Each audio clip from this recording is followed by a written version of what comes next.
चाहे वो राज्य का शासन हो और चाहे वो घर का शासन हो। आप बच्चे के ऊपर शासन करते, बच्चा जब तक छोटा होता है बड़ा अनुशासन में रहता है। मम्मी कहती बेटा खाना खा ले, वो खा लेता है। मम्मी कहती है बेटा ये वाले कपड़े पहन ले, हो सकता है कि पहन लेता हो सकता है। आजकल के बच्चे इतने होशियार हो गए हैं कि बचपन से तुम्हारा शासन खत्म कर देते हैं। पहले तो फिर भी चल जाता था, एक थान लाए और एक साथ 10 बच्चों के कपड़े सिलवा दिए, सबने खुशी खुशी पहन लिए। लेकिन अब वो वाले बच्चे नहीं रहे हैं। पहले तो शासन बड़े होके खत्म होता था, जब बच्चे बड़े हो जाते थे। अब वो छोटे से रहते हैं, तभी से मम्मी कहती ये तो मानता ही नहीं है मेरी बात, ये तो सुनता ही नहीं है मेरी बात। होता कि नहीं होता? तुम शासन करने की कोशिश करते हो और वो बंधन तोड़ने में तैयार रहते हैं। तुम कानून बनाते हो, आज के बाद से ना ऐसा बिल्कुल मत करना, और वो आज के बाद से जरूर करेगा। जो अच्छे बच्चे होते हैं वो माँ बाप की बात मानते हैं, और जो बच्चे, मैं कुछ नहीं कह रही, थोड़े से कम अच्छे होते हैं वो माँ बाप की बात नहीं मानते हैं। ज्यादा अच्छे बच्चे माता पिता की बात मानते होते हैं, उन्हें सुखी रखते हैं। तो शासन करने में भी कष्ट है। कितने दुख हैं मनुष्य गति में, कितने दुख हैं। मनुष्य जन्म में आने के विपत्ति में सर्वे सुखी नहीं कोई। अब देखिए वैराग्य भावना की लाइन में आपको बता रही, कोई इष्ट वियोगी बिलिखे, कोई अनिष्ट संयोगी, कोई दीन दारिद्री बिलिखे, कोई तन के रोगी।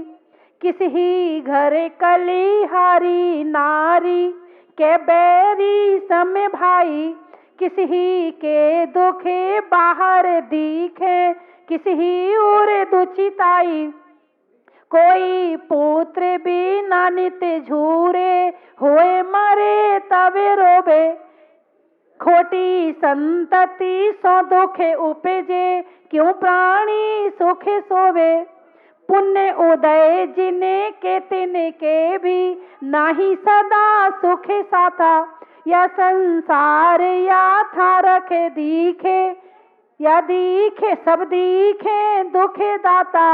या संसार विषय सुखे होता, तीर्थंकर क्यों त्यागे।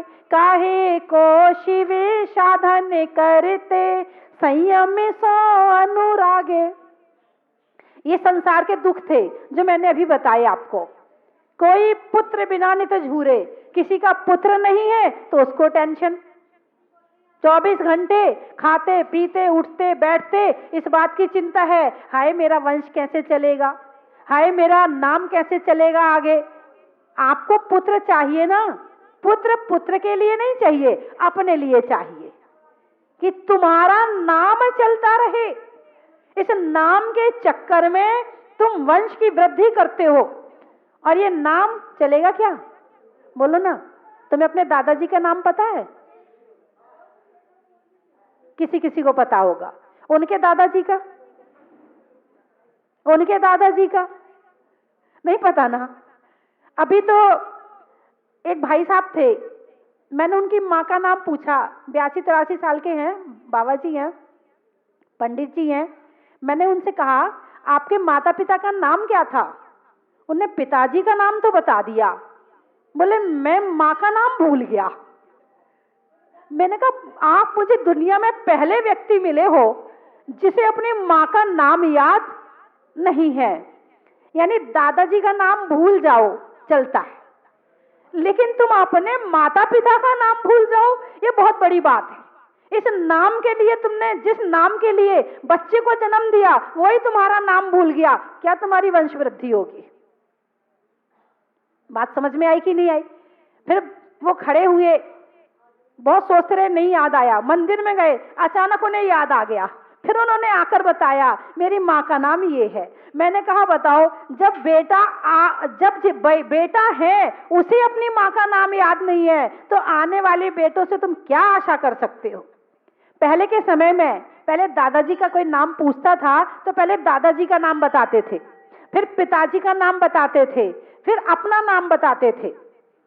थोड़ा समय आगे आया, फिर दादाजी का नहीं बताते, पिताजी का बताते थे, फिर अपना नाम बताते थे। फिर और समय थोड़ा सा आया, अब पिताजी का पूछेंगे तो बताएंगे, और नहीं पूछेंगे तो अपने नाम से काम चलाएंगे।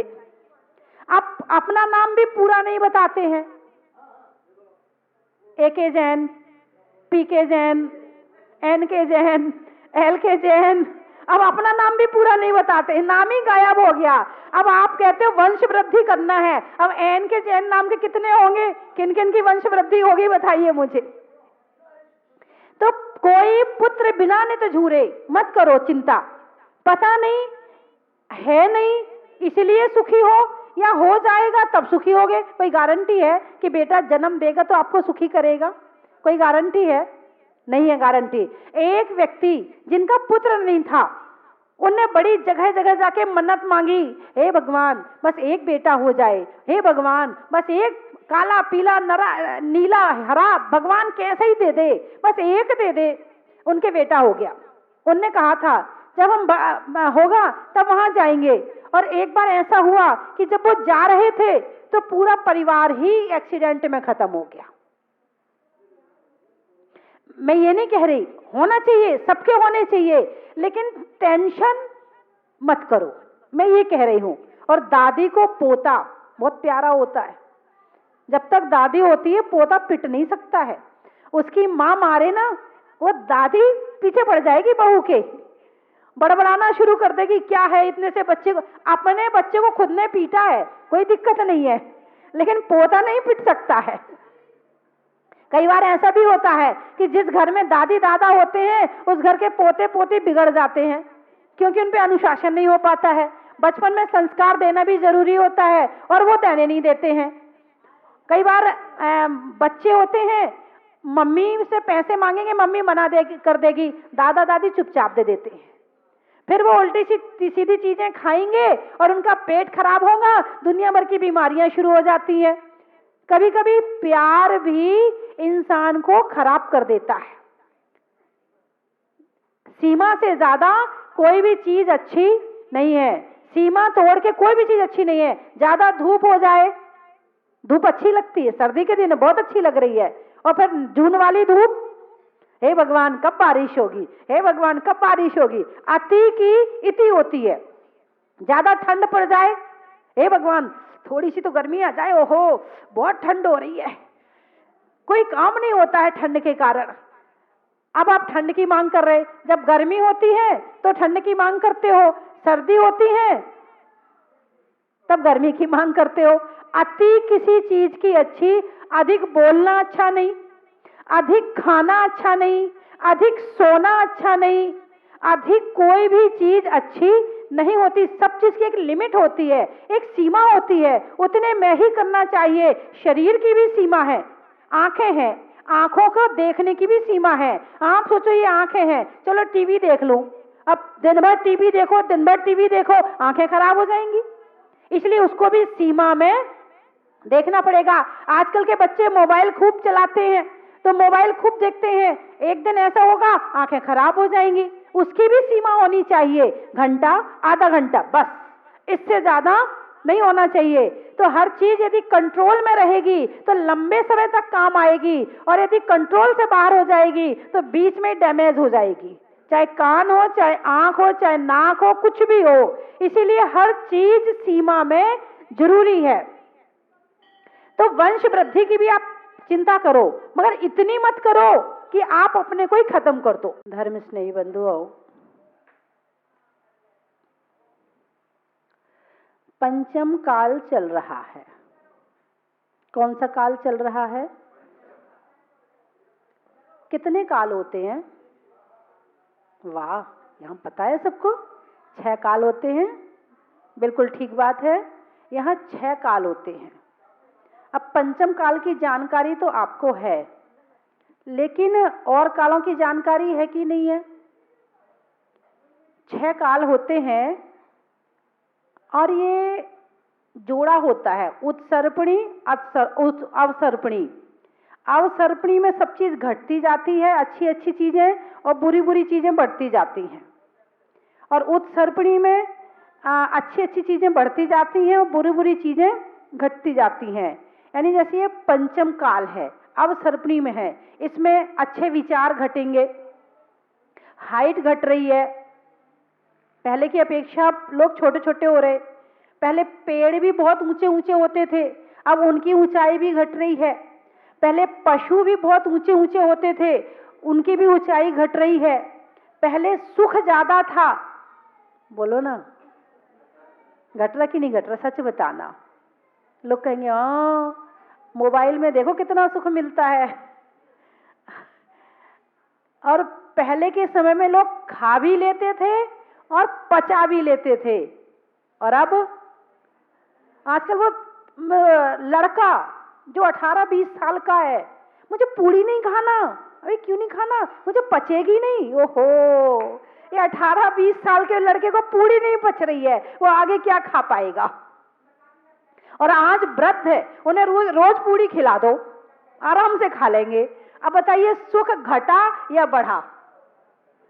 पहले के समय की महिलाएं 1-1 किलो सोना पहन लेती थी और उन्हें भारी नहीं लगता था। और आजकल की महिलाएं यदि शादी जब होती है तो जरा सा सोना पहनना पड़ जाए तो बेचारी पागल हो जाती है, जैसी कमरे में जाएंगी सब उतार के फेंकेंगी। अब बताइए सुख बढ़ा कि घटा। पहले के समय में इतनी शक्ति होती थी कि 40 किलो वजन लेके 4 किलोमीटर जाना कोई परेशानी की बात नहीं होती थी। और अब वो 2 किलो का थैला लेके आधा किलोमीटर नहीं चला जाता। बताइए सुख बढ़ा कि घटा, बताइए मुझे। पहला सुख निरोगी काया, दूजा सुख घर में हो माया, तीजा सुख कुलवंती नारी और चौथा सुख पुत्र आज्ञाकारी। तो पहला सुख निरोगी काया। पहले के समय में कुछ लोग तो ऐसे होते थे कि जीवन भर एक गोली खाने की जरूरत नहीं पड़ती थी, उन्हें पूरा जीवन निकल जाता था। और अभी भी हैं, आज भी ऐसे लोग। एक भाई खड़गपुर बंगाल से आए थे, बोले मैं कोई गोली नहीं खाता हूं, मैं कोई दवाई नहीं खाता हूं। लोग डॉक्टर को भगवान मानते हैं, मैंने भगवान को डॉक्टर बना लिया, भगवान आप ही ठीक करोगे। कई बार उनकी तबीयत ज्यादा भी खराब हो जाती है, उनकी पत्नी बहुत प्रयास करती है, डॉक्टर के यहाँ ले जाती है, मगर वो कहते नहीं दवाई नहीं खाऊंगा। इतना विश्वास है उन्हें भगवान के ऊपर। और अभी भी ऐसे लोग हैं कि जिनका सिर आज तक नहीं दुखा है, शरीर में कोई एक भी बीमारी नहीं। अभी भी पुराने लोग, नए की बात नहीं कर रही हूं मैं। हाँ, वो नया तो पैदा होते ही दवाई खाता है, और पैदा होते तो छोड़ो, वो पेट में आता उसकी माँ दवाई खानी शुरू कर देती है। तो बताइए सुख बढ़ा कि घटा, बोलिए ना, घटा या बढ़ा? घटा। पहले के लोग बुढ़ापे तक उन्हें चश्मा लगाने की जरूरत नहीं पड़ती थी, पूरा आखिरी समय तक आ जाता था और आराम से किताब पढ़ लेते थे, उन्हें चश्मा लगाने की जरूरत नहीं पड़ती थी। जबकि चूल्हे में धुआं भी होता था, उस धुआं को भी खाते थे, उसके बाद भी आंखें बढ़िया होती थी। अब वो धुएं से बचने के लिए गैस आ गई है, और वो छोटा सा बच्चा है उसको चश्मा लग गया। बताइए सुख बढ़ा कि घटा? बोलिए ना, घटा। पहले शुगर पूरे शहर में 2-4 लोगों को होती थी, पूरे शहर में, और अब 2-4 बच रहे होंगे, बाकी सबको हो रही है। आप यही कह रहे हो ना। और अब तो वो अभी एक बहन जी आई थी, बोले माता जी मेरा पोता जो है 6 महीने का है और उसे शुगर हो गई। कितने दिन का है? 6 महीने के बच्चे को शुगर हो गई। सुख बढ़ा कि घटा? मैं आपसे पूछ रही हूं। है पहले अस्थमा बुढ़ापे में मुश्किल से कुछ लोगों को सुनाई पड़ता था कि कुछ लोगों को है, और अब दिन भर एसी, खूब जूस, खूब आइसक्रीम, और खूब कपड़े, आधे आधे कपड़े पहन के लड़कियां घूमती हैं ठंड में, तो ठंड तो लगेगी। तो आजकल बचपन में ही अस्थमा हो जाता है, और बचपन से ही वो लेना शुरू कर देता है। तो शरीर का दिखावा ज्यादा बढ़ गया, दिखावा ज्यादा हो गया है और सुख कम हो गया है। पहले रिश्ते दिल से निभाए जाते थे, अब रिश्ते मोबाइल से निभाए जाते हैं। पहले जन्मदिन होता था या कोई भी बात होती थी तो आराम से मिठाई खिला के निभाए जाते थे। अब तो वो एक मिठाई की फोटो भेज देते हैं, एक प्लेट भेज देते हैं मोबाइल में, लो खा लो। तो वो कहता अच्छा तुमने मुझे ऐसा भेजा, मैं भी तुम्हें ऐसे ही भेज दूंगा। पहले संक्रांति आती थी तो संक्रांति में, मकर संक्रांति पर लड्डू एक दूसरे के यहाँ देने जाते थे, एक दूसरे के यहाँ खाने जाते थे। अब मोबाइल में लड्डू का ट्रक भेज देते हैं, लो पूरे गांव में बांट दो। अब बताइए सुख बढ़ा कि घटा? घटा। अब सामने जो बैठा है उससे बात नहीं कर रहे हैं, दूसरे से बात कर रहे हैं। सामने वाला दुखी है और बाहर वाले से बात कर रहे हैं। बताइए रिश्ते दिल से निभा रहे हो या औपचारिकता से निभा रहे हो? रिश्ते केवल मोबाइल के हो गए हैं। पहले के समय में लोग दिल से प्यार करते थे, दिखाने के रास्ता जरूर आप ढूंढने लगे होंगे वहां का कि हम कैसे जाएं वहां पर। तो वहां जाने का रास्ता है दान। दान करने वाला भोग भूमि में जाता है। उत्तम पात्र को दान दोगे तो उत्तम भोग भूमि मिलेगी, मध्यम को दोगे तो मध्यम मिलेगी, और जघन्य को दोगे तो जघन्य भोग भूमि मिलेगी, मिलेगी जरूर। उत्तम भोग भूमि में आपने उत्तम पात्र को, यानी जो मुनिराज होते हैं और जो साधु आदि होते हैं, उत्तम पात्र को दान दिया, उत्तम भोग भूमि।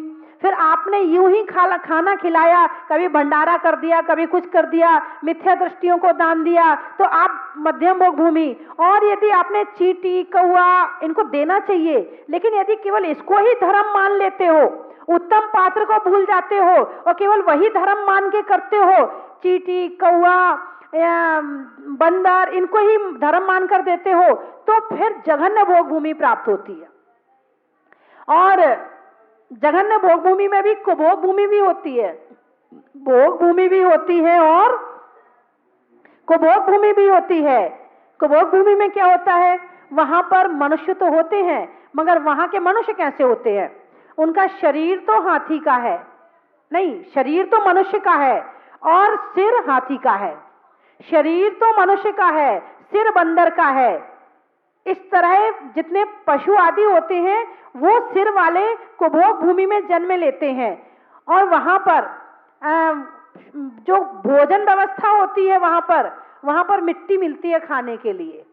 ऐसे कुभोग भूमि में वहां पर मिट्टी मिलती है खाने के लिए। आपको ओहो मिट्टी खाना पड़ता है, हाँ भोग भूमि तो है लेकिन कुभोग भूमि है, लेकिन वहां की मिट्टी कैसी है? आपके रसगुल्ले से भी ज्यादा स्वादिष्ट है।